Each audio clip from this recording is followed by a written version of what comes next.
Hey, fan family, and welcome to another episode of Real Talk. We are back in the Real Talk studios at Spicewood, Texas. And today, joining us with the Marble Falls fishing team is Kayden Forren. He's balancing football. He's balancing high-level high school fishing. He's also doing some really cool motorsports activities, honors classes, early college, high school programs. Wow, that's a breath. He's He's here in the studio today. We're going to talk to him about balancing all that out. It's going to be a lot of fun. And he's also known to catch a big bass or two.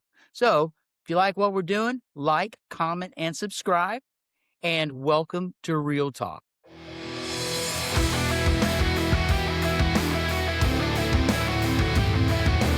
Faith Angler Network, Real Talk, where faith, fishing, and friendships come together. All right, Kayden, welcome to the podcast. How you doing? Good, how are you? Welcome. Glad to get you in finally. Just first year fishing with Fan, correct? Yes, sir. First year. Very cool. So for our fans out there that may not know, why don't you tell us a little bit about yourself? I'm an incoming sophomore this year.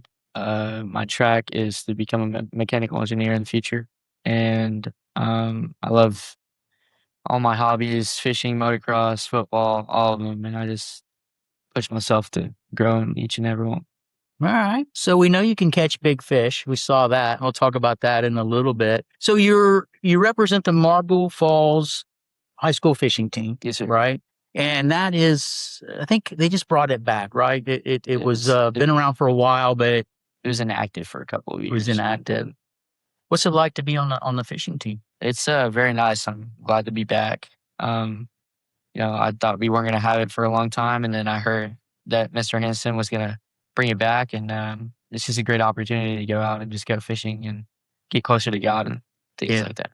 How many people are on the team? Do you know? Right now, we only have 3 teams. 3 teams. So we're pretty little right now, but next year I'm hoping to expand and get more people in, because I've talked to them about it, and a lot of people seem interested. So looking forward to it. Yeah, I think the first year's it's pretty common to be kind of to light, but then get the momentum when people start realizing you've got a real team and some really good anglers that it could start growing. So, so you're also a 9-time EnduroCross champion.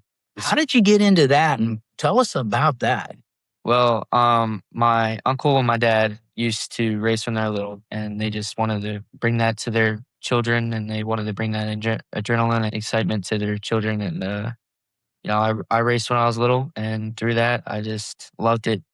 And I just get that same adrenaline that my dad and my uncle seem to have. So I just loved it throughout the 9 years that I've been racing with it, and I'm looking forward to passing it on to my children. Yeah. What do you ride? I ride a 125 cc Okay. KTM. Okay. Wow. KTM 125 class. That's pretty cool. Where do you guys ride out? It's more Bastrop area, Austin area, Okay. and out in Columbus a little bit. Okay, so it's kind of like a tournament for you guys. You pack up and you go and spend the weekend out there, just running up and down the dirt. Oh, that's really cool. Let's switch gears a little bit here on you. What motivated you to step into tournament fishing? Well, when I was little, I always loved fishing. So my parents would say I would stay out there for hours after hours of just fishing, and I just loved that y'all are faith-based. So I decided, well, let's try it out. And I found my right fishing partner, Ben, and he just wanted to try it out. So it was amazing. So who is your fishing partner? Benjamin Greger. Okay, right. And how old is it Ben? He's 15. Okay. All right. Very cool. We'll get into that a little bit too. So you do juggle a lot. It seems like from the little I've gotten to know you. What drives you to stay disciplined in all of these elements? Honestly, just praying to God. I ask a lot from him, and I seem to be gifted a lot. So it's honestly just praying every night, and it's working hard, perseverance, honestly, and I strive to become a better person and grow. So I love that. I know God says that he hears prayers, and he wants us to be aligned with him. And when we're aligned with him, he will honor those prayers because they're in line with him. It sounds like you've been favored in that aspect as well, and I love hearing that. Being part of Marble Falls fishing team, how has that helped you develop as an angler? It's helped me. Jerry, first off, I think you know Jerry Gold. He's I an do know amazing, Jerry Gold. he's an amazing angler, and you know, just being out there on the water, we've learned so much through him, and then um, just that getting that opportunity to go into a fishing tournament at this age is very, very cool, and I'm excited. I mean, like it's really exciting for everybody out there on the water. We're just ready to go catch fish. I'm pretty sure I've seen it from a lot of people. So Yeah, and known Jerry for a long, long time. He drives that super fast, wicked bullet boat. You almost need seatbelts. yes, sir. So you placed third at Lake Travis, and you brought in the big bass of the day, the Shimano big bass, that is. Walk us through the day, and how big was that fish? Well, in the morning it was very dry. I don't think we were catching anything in the morning. But we found a right spot and we stood there in that spot and we just started slamming fish after fish, and it was so exciting just to get those fish on board. And then we found some hydrilla on some grasslands where it was at, and we just took our Texas rig and we just started fishing that. Ben caught a few fish, of course, and then I just hooked into that fish, and I thought it was a stump at first because my bait wasn't moving. And I was like, dang it, we got hung up again, and started taking drag, and I was excited. So Yeah, that's a pretty fun moment when you realize, oh, it's not a stump. yeah, A stump's got fins and it's swimming. And you caught that on a Texas rig. yes, sir. Okay. So what was, when you caught that fish, did you feel like, okay, today's going to be a good day, that you might have been in the top 10 and contending? I was definitely thinking that we would be top 5. Okay. And I was very happy that we caught that fish because we caught a couple of good 4-pounders on the side of it, and I think 3 2-pounders, and it was very exciting to catch that fish because we knew that we would have a shot at maybe podiuming or getting top 5. So Yeah, well, exactly. You definitely got on the podium with the top 3 finish. What did that moment mean to you and your partner Ben?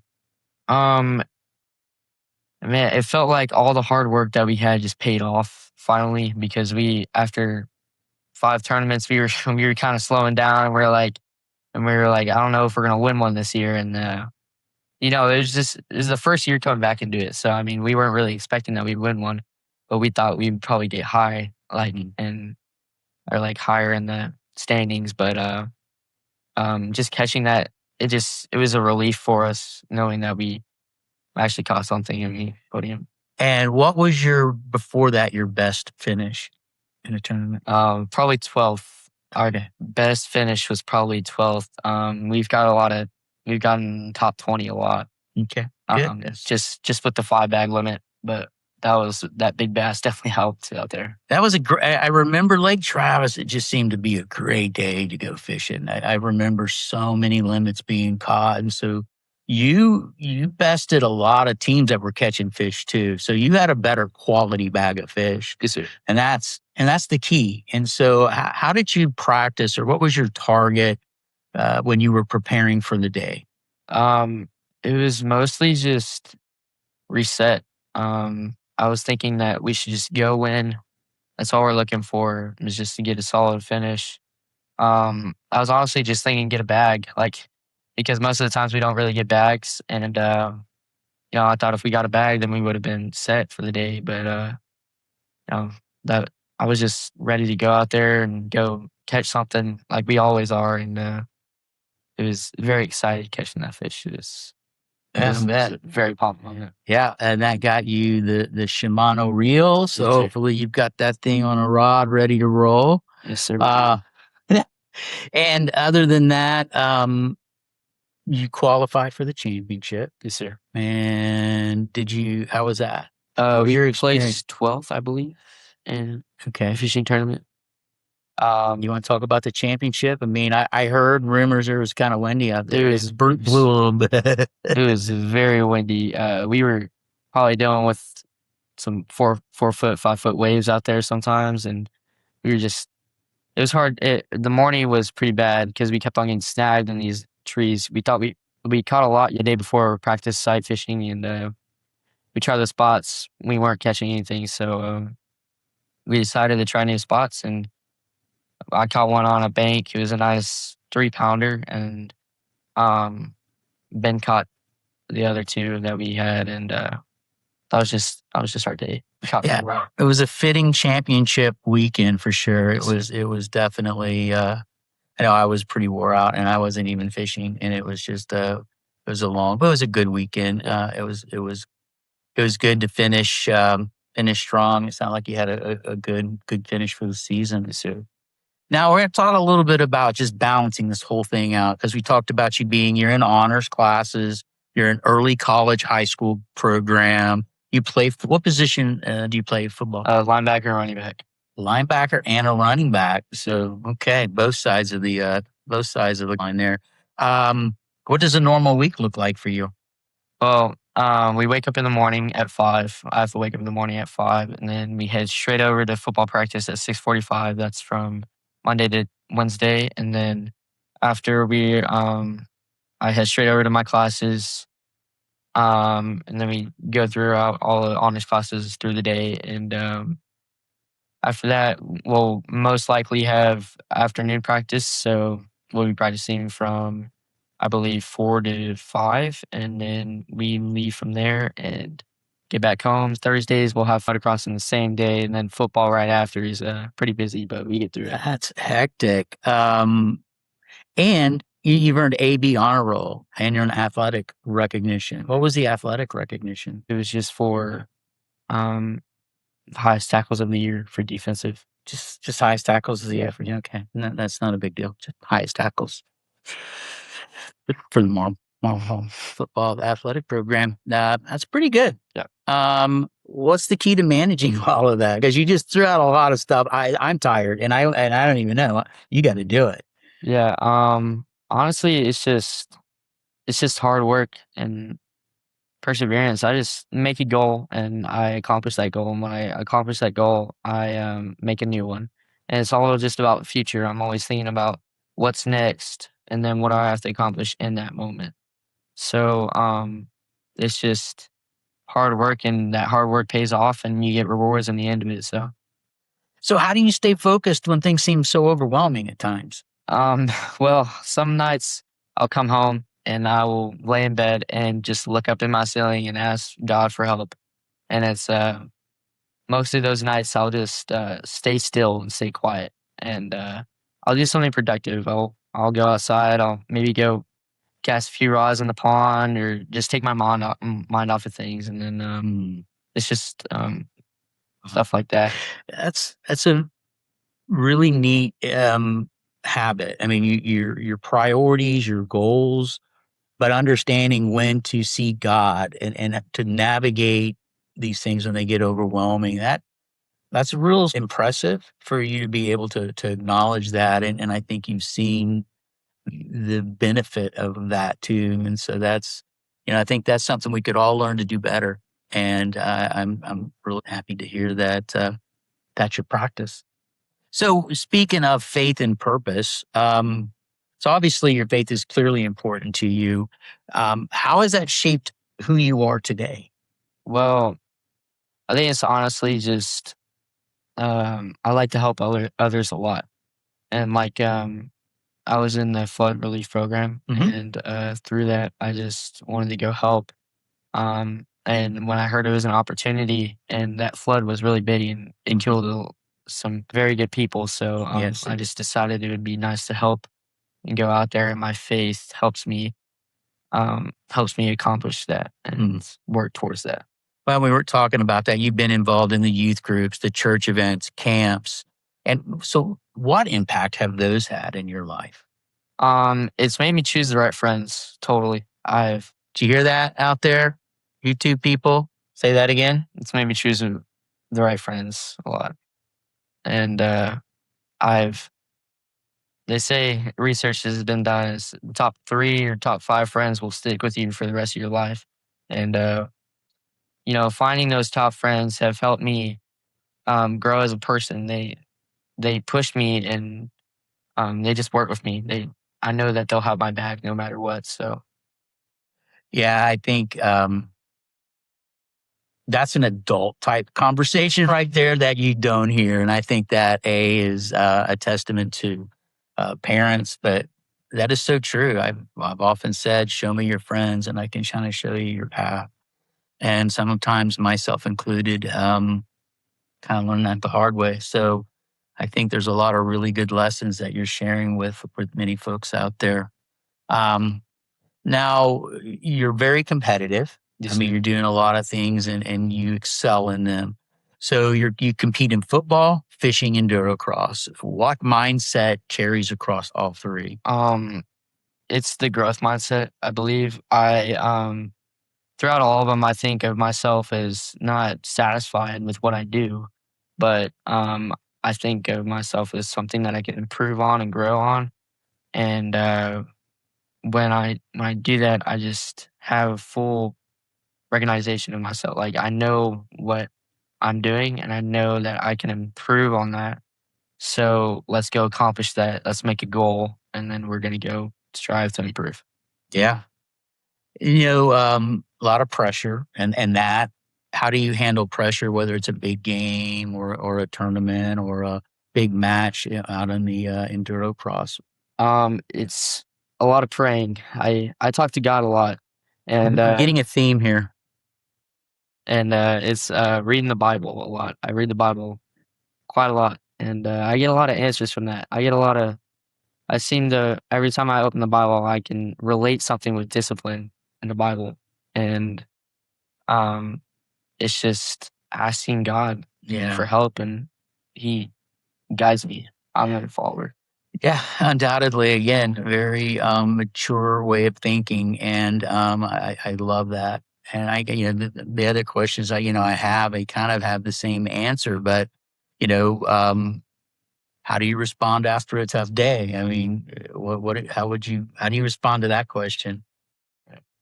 It's just taking a deep breath and recognizing what I have to do. So it's just that. I love that. It's truly where characters built, and super admire the way you handle things, and that's I think a testament to who you are and your successes in the things you've done and serving others. We'll talk about that because we did talk a little bit about the flood relief, and that's the Arc of the Highland Lakes in Marble. And I'm familiar with them as well as we were out there helping, and my wife was doing intake, and they're actually going to be here with their food truck, and we're going to be serving the community. And you do the Samaritan's Purse, the shoe boxes for Christmas. Why is serving so important to you? Well, I believe that serving is like a chain effect. If I can help somebody, then I bet I can be recognized from other people, and that feeling of just serving for others is a good feeling. It makes me happy knowing that they're safe and that they can recover from big things like the flood. And it's just I have a feeling that it makes an impact on others. It's something that I think God has given me, and it's a call to go do something. And when I go do it, it helps others recognize that, and they want to go strive and push themselves to be like that. Yeah, and I agree because the best way to show people who Christ is be like Christ. And that's exactly what you're doing and what we're all called to do. And, it sounds simple, but going out and clearing out debris and our flooded creeks and rivers it's hard. And a lot of people just could stay home. So getting out there and doing that stuff is really showing Christ in you and people will they just that's how we do these things. And I love that that you do that. And the Arc is a really neat program in Marble. All right, we're gonna lighten things up a little bit. Yeah. Gonna do a quick round, 3 or 4 questions. Just tell me the first thing that comes to mind if you can't. Your favorite fishing lure. That would be probably watermelon red fluke. I like All watermelon red right. flukes. There If you go. not that, then a watermelon red worm. Okay, as long as it's watermelon red, it doesn't matter. It's like I like to say, I'll throw anything as long as it's watermelon red. Yep. All right. Favorite lake to fish? Probably Lake Travis. I really like Lake Travis, and if not that, then Lake LBJ. I love Lake LBJ. LBJ is a good lake. What is your dream lake to go fish? I would like to go fish Lake Conroe again. We did that with the Texas High School Bass Association, and we didn't really catch anything that day. But I think if we found more places to go fish, I think we would have done better. Okay, Conroe. Football, EnduroCross, or fishing? If you only had one day, what would you choose? That is a tough question. Very tough. Tough questions. I'd probably say either fishing or football. Okay. I like those. That's a tough one between those three. I just thought of a new sport. Go play football for one quarter. Then you go fish at the local pond, and then you play football, and then no, never mind. It's a bad idea. Just try. Biggest fish you've ever caught? An 8-pound bass in a pond. Private pond? Yes, it was an 831 bass. Biggest one in the lake was 6 pounds. 6 pounds, 31 ounces. Wow. What'd you catch it on? I caught it on a Carolina rig. Okay. Carolina rig. Very cool. So what's next for you? I think just helping others. I wanna help more people, and then I want to get more people into the memberships and sponsorships into our program at Mar Falls, and then just bring more people into that. Yeah. A little recruiting, a little sponsorship drive, trying to build the program. Yes, sir. Let me know how I can help. Okay. I've gotten to know the principal when we met quite a bit in the beginning, and I got told him I consider that Marble Falls kind of my hometown, since it's where we do all of our shopping and stuff. So, Kayden, thanks for joining me, man. I really love our time together. It truly is an example of humility and discipline and faith in action. And it's really what we're all about. Oh yeah, we do a little bit of fishing too. And a shout out to the Marble Falls High School fishing team and all of the fan family out there, all of the anglers. We love doing this. We want your feedback. Drop a comment if you have someone you'd like us to interview, or what is your dream lake to fish? If you like what we're doing, subscribe, and leave a comment. It's very important to the YouTube algorithms to get this seen to more and more people. Other than that, appreciate you. Glad to have you in. This is awesome. We'll see y'all on the water. Thanks for watching this episode of Real Talk, where faith, fishing, and friendships come together. This episode was brought to you by Costa Sunglasses.